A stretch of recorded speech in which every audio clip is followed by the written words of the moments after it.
Good evening, welcome to the Wednesday Update. I'm Zach Timson, and here are tonight's top stories. Well, former reality television host Donald Trump has been evicted from his home in Washington, D.C. and forced to move to Florida.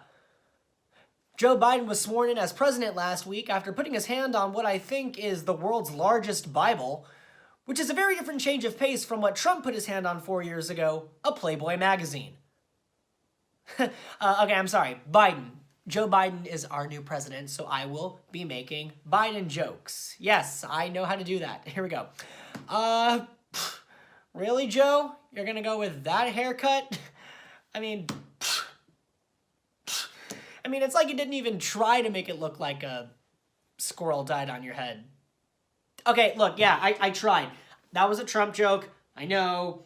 Okay, look, in my defense, I'm rusty. I don't have my tie, and I took a month off from Update because A, the holidays were happening, and B, my roommate got COVID, which was a whole thing. Wonder who could have managed that better. Okay, I'm sorry. I know he's gone. Sayonara, bye Felicia, you're gone. Joe Biden is the president. Okay, here's some Biden jokes. So, we're already a week into the Biden administration, and I gotta say, it feels nice. It feels nice. Look, this is new to me. This is different. I didn't learn how to start writing monologue jokes or update jokes until after Trump was in office. I don't know how to write jokes for someone who not only has only been in their office for a week, but from what I can tell, is doing a pretty good job. And by a pretty good job, I just mean not the bare minimum. Like, for example, Biden rolled out a vaccine plan, which was a real step up from Trump's vaccine plan, which literally did not exist.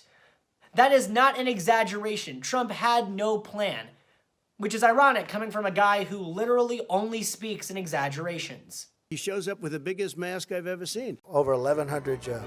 And by the way, that number's going to go up very substantially. So the 1,100's going to be a minimum number. U.S. Steel just announced they're expanding or building 6 new facilities. Over 1 million jobs, 1 million to over 1 million. Let's say the wall costs $4 billion, $5 billion. The wall is going to cost $6 or $7 billion. The wall's probably $8 billion. The wall's going to cost $10 billion, maybe 12. Look, it's hard to write jokes when someone is good at their job. But when someone is consistently bad at their job for 4 years straight, it almost makes the joke writing too easy. Like, to the point where you feel guilty that it's your job, because jobs should not be that easy. For example, if you had to write jokes about Harry Potter's wizarding skills, you'd have to actually, think, because he's pretty good at what he does. But if you were writing jokes about Neville Longbottom, the jokes would write themselves. Kind of like an enchanted quill. By the way, I know I'm super late to this trend, but I just started watching those movies. And first off, they're great. And second off, I finally understand this picture that my friend sent to me 6 years ago. God, I hate you. And am I talking about the character or Trump? Both. I must say though, it's nice to have boring politics again, where we don't have to hold our breath for whatever crazy shit might happen that day. The White House should not be a reality show, and that's what it was for the last 4 years. And not a good reality show like Survivor, a shitty reality show like Jersey Shore. But I must say, even though reality shows aren't necessarily scripted, they really gave us quite the climax and series finale. Look, I really don't want to make jokes or even talk about this, because it was morally wrong, no matter how you spin it. I mean, what the actual f***, man? He incited a mob of domestic terrorists and white supremacists to storm the Capitol building to overturn the results of a legitimate election, harming democracy itself. I mean, sometimes I feel like Trump is one of those people who likes to pretend that he's in a movie and he's just actively trying to play the villain now. But, like most villains, his justice will be served. So the House has impeached Donald Trump for the second time, but for the first time with Republicans. Yep, that's right. He got impeached again! Twice! He is the first president in history to be impeached twice.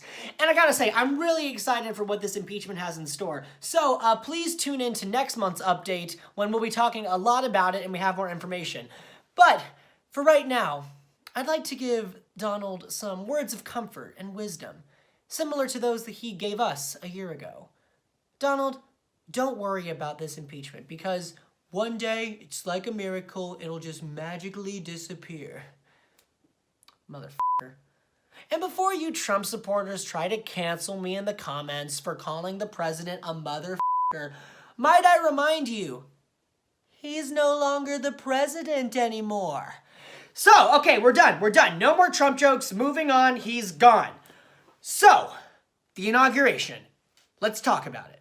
If I'm being honest, Biden's inauguration was one of the most cathartic experiences I think all of us have had for a long time. We heard amazing songs from Lady Gaga, Jennifer Lopez, and Garth Brooks. Amanda Gorman gave an incredible poetic performance, and Biden gave an amazing speech on unity. But my favorite moment was during the ceremonial walk to the White House when Biden ran up to Al Roker and gave him a fist bump just like he did 8 years ago at the 2013 inauguration. Take a look. How are you, sir? It's good to see you.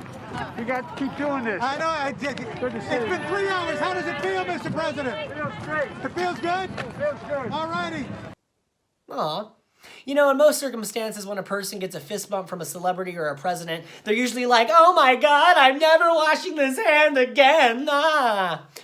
But there is a pandemic right now, so I'm pretty sure Al didn't say that. I also love how before he was even inaugurated, when Joe Biden came out to greet the crowd, it took him a solid 5 seconds before he gave a classic Joe Biden finger gun. Let's take a look.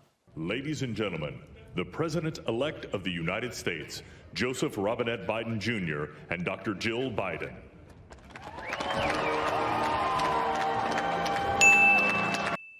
Wow. 5 seconds.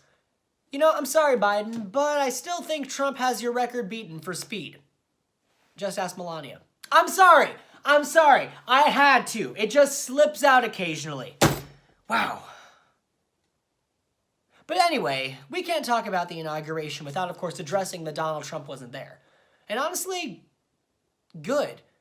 If you're about to move into a new house and the previous tenant's a huge dick about leaving and he throws a huge bitch fest and then takes a massive shit in the foyer while blasting YMCA and Frank Sinatra's My Way, you don't want him at the housewarming party. Good f***ing riddance. Look, the point is, this nightmare is over and we can all start to breathe again. Joe Biden is our president, which means many great things for the country, such as combating racial injustice, recognizing climate change, and of course, managing the coronavirus. But I made a promise to all of you back in November that I would hold Joe Biden accountable for his actions and not just idolize him. And I plan to still do so. I will be watching him.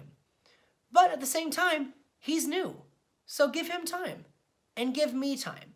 And I promise you that I will make semi-decent Biden jokes when he screws up. Or when he screws a porn star. I'm sorry. It's so easy. It's so easy. We're moving on. No more talking about politics. We're done. Man, this is hard. Let's get to some other news. WandaVision premiered on Disney Plus this month, a show about a witch who marries a robot. Let's take a look. Okay, technically, that's Ivanka and Jared, so it doesn't count, okay? Okay, good. We're done. I promise, we're done. Former champion Ken Jennings took over as the temporary host of Jeopardy this month following the death of Alex Trebek. Oh wait, I read that joke wrong.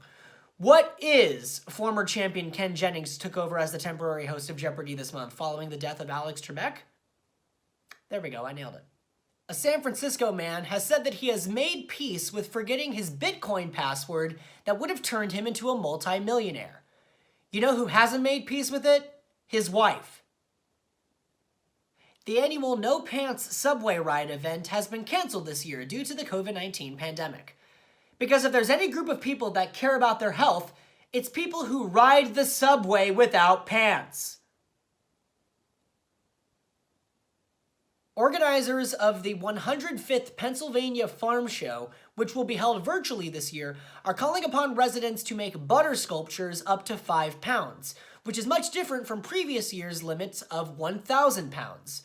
For reference, this is what 1,000 pounds of butter looks like. Am I talking about Flavor Town or am I talking about Guy Fieri? We'll never know. A Toronto man used social media to track down a woman whose childhood diaries were found in the crawlspace of his parents' home 37 years after they were hidden. Said the woman, OMG, Pinky promised me that you won't tell Johnny I like him, okay? Because you read that? Don't tell him or I'll, die. And finally tonight, a website is offering $500 to someone who can be a professional binge watcher, meaning all they have to do is watch Netflix and eat pizza. The job should probably go to someone who just lost their job, so I think I know the perfect person. Oh, come on! It was too easy! Last joke of the night! I had to do it. I had to do it. For Wednesday Update, I'm Zach Timson, and that's time.